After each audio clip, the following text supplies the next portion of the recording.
In the 90s, there was this one awesome cartoon. It was called Batman the Animated Series. And yeah, it was pretty great.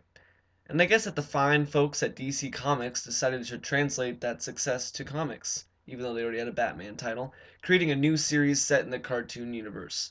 This is the Batman Adventures number 10, released in July 1993 by DC Comics. Written by Kelly Puckett with pencils by Mike Parobeck, the last Riddler story focuses on, as the title would suggest, the Riddler.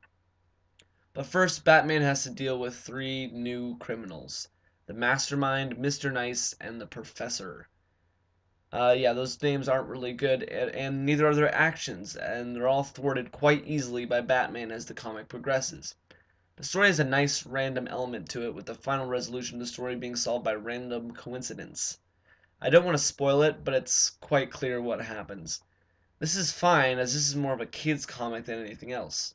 But don't get dissuaded if you're not a kid, though, as the book is for all ages and can be enjoyed by Batman fans in general, and especially those that were fans of the TV show.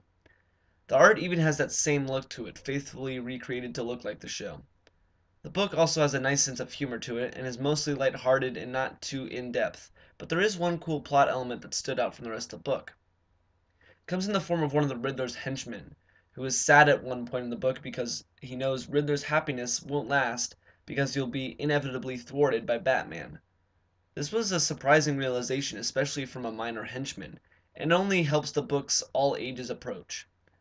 While the book isn't as great as some of the letters to the editor in the back would make you think, it is nonetheless an entertaining read, and as I said, fans of Batman the Animated Series will especially like this issue and this series as a whole. And of course, there's an ad for the Lynx. Why Lynx? Better question be, why not Lynx?